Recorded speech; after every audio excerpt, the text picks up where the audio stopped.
Section 12 titled Penalties. So by a vote of 2/3 of the members present, there being a quorum, those cited under Section 11, paragraphs E and F shall be detained for a period not exceeding 10 days. That is what our rules say, Your Honor.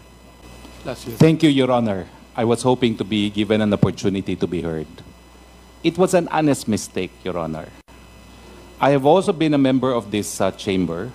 Regarding the honest mistake of the good secretary is really unbelievable. So I apologize for the honest mistake, but the truth of the matter is I have been here on Thursdays, so 2 hearings already. Already a ready medical certificate from your doctor na nagpapatunay na kayo ay hindi fit ang inyong pangangatawan. Para po na pang napaka-ironic na may ready na po kayo agad na medical certificate sa pag-attend nyo ng hearing na kung halimbawa na hindi kayo talaga okay at ina-attest ng inyong doktor, hindi kayo dapat nakarating, which is sinasabi nyo na dahil gusto nyo ipaliwanag ang sa inyo, maging totoo sa committee na to, umattend pa rin kayo despite may advice po ng inyong doktor. Para sa akin po, parang pinaghandaan nyo na po na kung sakaling kayo ay magkaproblema dito sa hearing na to, may ready kayong medical certificate na ipapakita sa committee na kung sakali ay kayo excuse, halimbawa sa ganitong klaseng pag-uusap ng contempt, Mr. Secretary. Your Honor, hindi naman po ganon. Kumusta po mga ka-viral? Welcome back sa aking YouTube channel. Former presidential spokesperson Harry Roque ay umamin na dahil na-corner na siya sa kamara ng kanyang mga kasinungalingan at mga gawa-gawang kwento. Pinagtulungan ng mga kongresista sa pagdinig si Roque at hindi na nga ito nakapalag. Intentional di umano, ayon sa mga congressman, ang pag-iwas ni Roque sa pagdinig at rason nito ay honest mistake di umano ang nangyari. Nagkaroon na di umano ito ng sakit, kaya kumonsulta ito sa kanyang doktor at dinala nga ang medical certificate upang may patunay, subalit hindi pa rin ito nakalusot sa pagdinig sa kamara. Ani Roque, dahil sa labis na stress ay nagkaroon ito ng mabilis o irregular heartbeats. Ayon naman sa ilang kongresista ay sinadya di umano niya na kumuha ng medical certificate upang gawing excuse para hindi makadalo sa pagdinig, na kahit letter to the committee o call to the chairman ay hindi ito nagpaalam to miss the hearing.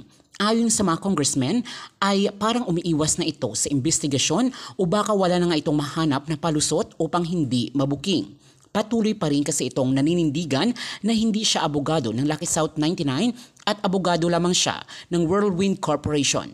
Nahinala ngayon ang Taong Bayan ay isang kumpanya lang at iisa lang ang may-ari ng Whirlwind Corporation at Lucky South 99. Kaya pinatawan siya ng Kamara na ikulong bilang paglabag sa rules ng komite sa paglabag ni Roque dito. Magkakaalaman na sa susunod na pagdinig kung saan dadalo na ang isa sa mga co-incorporator ng Lucky South 99 na Pogo na si Cassandra Leong. Na ayon kay Attorney Harry Roque ay kaibigan niya, kasosyo sa negosyo at kasama niyang kumuha ng permit sa PAGCOR upang mabigyan ng lisensya ang Lucky South 99 noong 2021. Narito ang matinding pag-isa kay Attorney Harry Roque patungkol sa kanyang paglabag sa rules ng komite sa Kamara. Nag-assume po kayo na mali, di po ba? Nagkamali po. Kaya nga, yung assumption nyo mali. Opo, mali nga po yun. And therefore, pag nag-assume ka ng mali, you should be ready for the consequences. Hindi ba dapat ganon?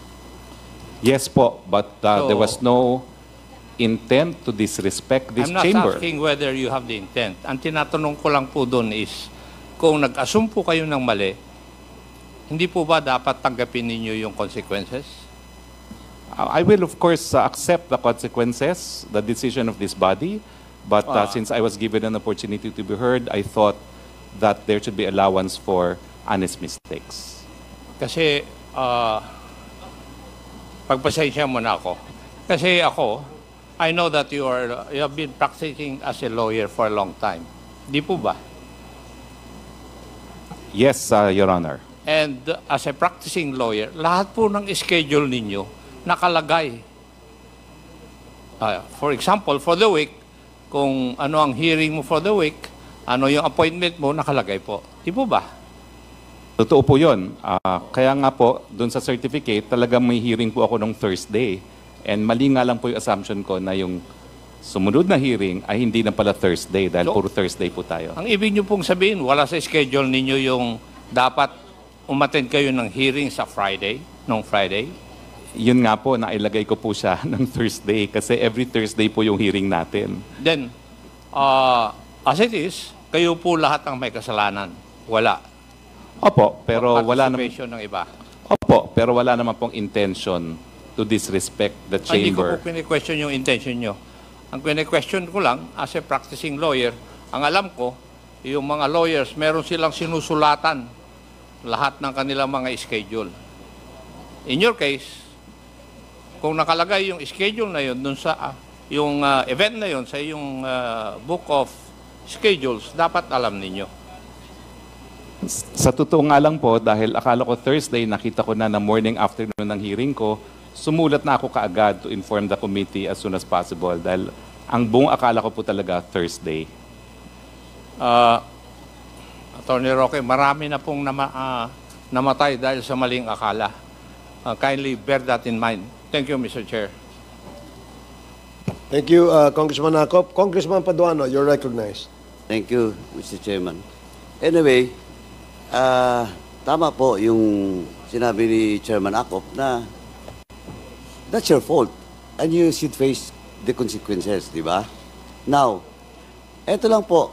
Kaya ako, of course, the intent, hindi pwede nating pag-usapan dito yung intent. Kasi, the question is, ito, well, in fact, you're calling the chairman of this committee. Well, in fact, you text me with regards your request for your wife to be excused in today's hearing.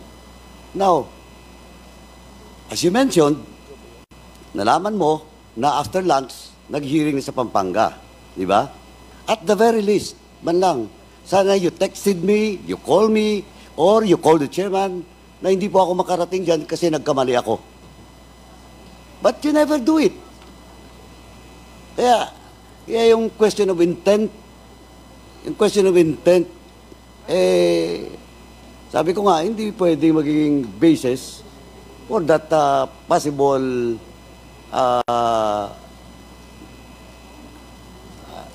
contempt, no? Na minove ni Congressman Ronzalo. Kaya ako, ang ano ko lang dito is supposedly, at the very least, again, you have texted or called us. If not me, you called Chairman Abante. Well, in fact, on that request, you called Chairman Barbers. But you never do it. So, ako, Mr. Chairman, I joined the motion of the first motion of Congressman Salo. Thank you, Mr. Chairman. Thank you, Congressman Paduano. Mr. Chair. Congressman Fernandez. Congressman Abante. Mr. Chair, the fact that Secretary Roque appeared with us today and apologized to the committee at sinabi po ni Congressman Acop kung nagkamali siya, sinabi naman po nagkamali siya, I'd like to ask that we hold in abeyance the motion until such time that all of us jointly actually join the motion of Congressman Salo. Also, I'd like to open this debate to any member of the committee to say something about this, Mr. Chair. Thank you, Congressman Abante. Congressman Joel Chua, you're recognized. Thank you, Mr. Chair. Mr. Chair, gusto ko lang pong tanongin si Attorney Harry Roque. Nung sabi po ninyo kanina, it was just an honest mistake. Tama po ba? Dahil sabi po ninyo, ang akala ninyo is Thursday. So, nung Thursday po ba, nagpadala kayo agad ng notice sa amin? Or at the very least, nag-inform po kayo agad? Tuesday po, pinadala ko po. Dahil nakita ko conflict nga po sa calendar. Tuesday. Tuesday po. So, na-realize lang ninyo na Friday pala nung Friday na po at nabalitaan ko na nagko-quad hearing po sa Pampanga. Pero yung quad hearing, parang umaga pa lang po yata, may quad hearing na eh. Tama po ba? Correct po. I took the day off because I was also not feeling well last Friday. So, nung Friday po, masamang pakiramdam ninyo? Yes po. Opo. So, ano pong ginawa ninyo nung Friday, nung na-realize ninyo? Wala po ba? Dati po, sabi po ninyo kanina, na iba po sa amin, may kasabay pa po ninyo. Wala po ba kayong kahit isang man lamang po na tinext o tinawagan? Well, kasi masama din po talaga ang aking pakiramdam. And in fact, I have a medical certificate today where the doctor recommended that I should be confined in a hospital. Pero I did not consider that because I said, I have to appear now because I missed the last hearing. But I have the medical certificate if your honors would wish to see it. But my attendance here reaffirms my commitment to explain and answer all your queries because I have nothing to hide. Pero nung Friday po ba, hindi po kayo na-confine sa ospital? Hindi po. Nagpahinga lang po talaga ako Nagpahinga because lang. I had very strange feelings for the first time. It was an electric feeling in the neck. And I thought that by just resting, it will go away. Okay, so nung nalaman po ninyo na naghihiring na po yung Quadcom, wala rin po kayong na-text o wala rin po kayong ginawa nung araw na yon? Oh, nagpahinga lang po ako nung araw na yon. Okay, thank you po. Thank Mr. you, Chair. Congressman Chua. Congressman Fernandez and then Congressman Yes, Arrogancia. thank you, Mr. Chairman. I tend to believe the statement of the former Secretary Roque, but when I was reading the certification or the letter addressed to us, I noticed that there was no branch number ng Regional Trial Court of Manila. Secretary, is this something that is intentional or you're trying to mislead us in order for us not to find out? Hindi po. The name of the case is People versus Madriaga, and I appear as a private prosecutor. It is a case po for kidnapping But with ransom. that was on August 15, 2024. Yun nga po Thursday. So yun nga Yeah. po yung naisip ko na dahil Thursday po tayo well, as I said, wala pong And also, excuse. hindi na ilagay yung branch number ng Hindi po. RTC. Pero the certificate would, I think, attest that I was in the RTC. Sa letter mo, wala yung branch number. Hindi ko po nailagay na Yeah, yan. yun ang medyo, you should have written the branch number of the RTC. But nevertheless, with your saying his apology, but you should have sent a letter or communication to all of us. We're just a phone away, and we will understand. But personally, I will leave it to the body to decide on the motion of Congressman Ron Salon. Mr. Chair. Thank you, Congressman Mr. Fernandez. Chair, can you list me to be recognized Okay. after... Congressman Arrogancia and then Congressman Paul Daza. Good afternoon, Mr. Chairman. I'd like to ask the good secretary, as per your letter, at inamin niyo po kanina na honest mistake ang supposed to be Thursday na akala mong hearing natin dito po sa Kongreso. At lagi niyo na pong inuulit-ulit na you were once part of the Congress and Congress is part of the, like a second home to you before. Basically, walang nagka-question sa'yo dun sa sinasabi niyong this is part of your home or you were once part of the Congress. And we know that. Ang Quadcom po, Mr. Secretary, ay hindi lang po sa invitation niyo siguro nakita. Definitely po, alam naman po siguro ninyo na meron pong hearing ng Friday kasi makikita nyo rin po naman po ito sa news, sa television, Mr. Secretary.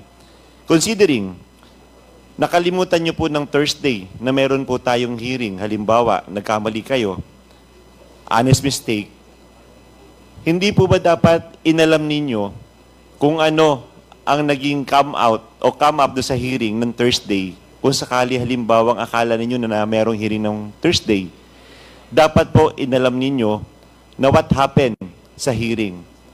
Another thing, supposed to be Friday ang ating hearing, hindi niyo po ba inalam na yung Friday po, anong nangyari nung Thursday? And then nung Friday po, chinek niyo po ang calendar ninyo. Paano niyo po ba na-receive ang invitation, Mr. Secretary? Sa email po. Sa email ko, nare-receive yan. And I receive voluminous email po talaga, no? Yeah. Mr. Secretary, sa talino niyo po, para pong katakataka na magkamali kayo simpleng schedule po ng araw ng hearing na napakahusay niyo pong abogado. Well, nangyayari po talaga yon na, Your Honor, no? Dahil lang nakita ko na Committee on Public Order, so sabi ko, may hearing na naman. So, may hearing na naman this Thursday. So, ang ginagawa ko nga po ngayon, rini-reserve ko na yung mga Thursdays ko, and I was going to manifest, in fact, that on next Thursday, I have an international arbitration, and there I will submit the correct form already. Pero, tinitignan ko na po talaga ang aking schedule, dahil alam ko naman po matagal itong mga hearing neto. So, kumbaga po, sa korte, we also set it ahead of time. So, bina-block off ko po, tine-check ko na kung ano yung mga Thursdays na meron pong appointment. Another thing po, sabi niyo po kanina, nung nagtatanong po si Honorable Chua sa inyo na you have already a ready medical certificate from your doctor na nagpapatunay na kayo ay hindi fit ang inyong pangangatawan. Para po na pang napaka-ironic na may ready na po kayo agad na medical certificate sa pag-attend nyo ng hearing na kung halimbawa na hindi kayo talaga okay at ina-attest ng inyong doktor, hindi kayo dapat nakarating, which is sinasabi nyo na dahil gusto nyo ipaliwanag ang sa inyo, maging totoo sa committee na to, umattend pa rin kayo despite may advice po ng inyong doktor. Para sa akin po, parang pinaghandaan nyo na po na kung sakaling kayo ay magkaproblema dito sa hearing na to, may ready kayong medical certificate na ipapakita sa committee na kung sakali ay kayo excuse, halimbawa sa ganitong klaseng pag-uusap ng contempt, Mr. Secretary. Your Honor, hindi naman po ganon. Kung hindi, nag-persist po yung aking kondisyon. And I don't feel I'm on tip-top shape now. So, kaya po ako nagkonsulta talaga sa doktor din. And the advice of the doctor is, hindi na kita papauwiin because in the first place, napakabilis na iyong heartbeat and you already have a heart stent, no? Baka ka mag-collapse dyan sa house as you appear. But I explained that my wife already, who is also invited, cannot attend, so I have to go. And what I'm doing is I'm just managing. She gave me Valium para hindi daw ako ma-aggravate, but she did stress na baka mamaya tumumba ka na lang dyan sa hearing na yan. But I think it's very important that I appear today dahil I have already asked members of the committee to excuse my wife. And the least I can do is to appear despite the medical advice not to do so and to be confined. Yeah. Mr. Chairman, being part of this committee, for me, my personal observation regarding the honest mistake of the good secretary is really unbelievable. Considering na kung halimbawa na nakita niya na nagkamali siya during the Thursday na ina-assume niya na meron tayong hearing, dapat nakita na niya sa news yung hearing natin supposed to be na Thursday. Where in fact, wala naman talagang hearing. Dapat nagtaka na siya na nagtanong siya at na-check niya ang kanyang calendar na ito pala yung Friday, Mr. Secretary. Parang sa akin po, napaka-mababaw masyado yung pong kanyang dahilan, Mr. Chairman. Salamat po. Okay, thank you, Congressman Arrogancia. Next is Congressman Paul Daza. You're recognized. Good afternoon to the four chairs of the committee, my colleagues in these various committees. Good afternoon to our resource persons, and thank you for being here with us the whole day. Mr. Chair, I'd like to ask our former colleague, Secretary Roque, in the last Congress, has he ever participated as a resource person in the last Congress? Not in the last Congress po. Okay. In this Congress, how many times have you been invited and how many times have you appeared?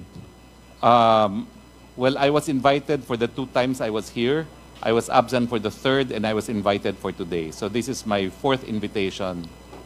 Your And you've Honor. appeared, Mr. Chair, how many times in those 4 invitations? 3 times, Your Three Honor. times.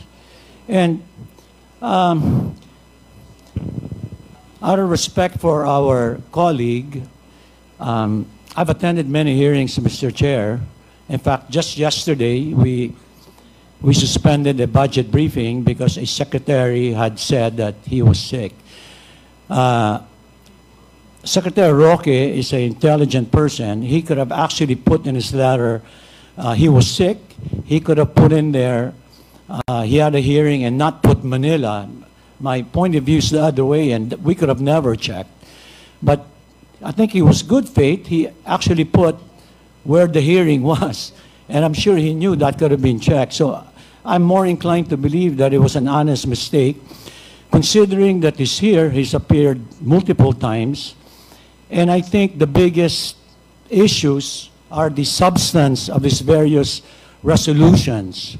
It would be counterproductive, I think, to cite him in contempt, and whatever sanction that will be, my understanding is you would be holding him. But on the same token, I'm more inclined to maybe appeal to the movement, to Congressman Salo, instead of contempt, but some sort of a reprimand for that mistake, which he admitted, and admitted in public. I think that weighs quite a bit.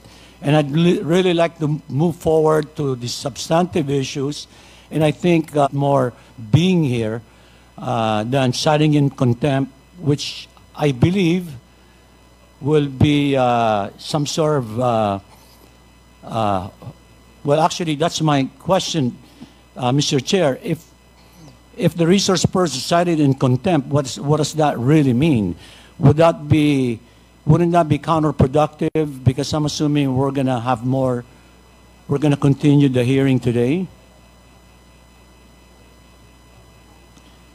To respond to your query, Congressman Daza, it is pursuant to our rules on Section 11 of Rules of Procedure Governing Inquiries in Aid of Legislation, clearly states that there are several violations that a resource person may commit before this committee. And if these violations have been committed by any resource person, then a member can move for the committee to cite the resource person in contempt by a 2/3 vote consisting of a quorum.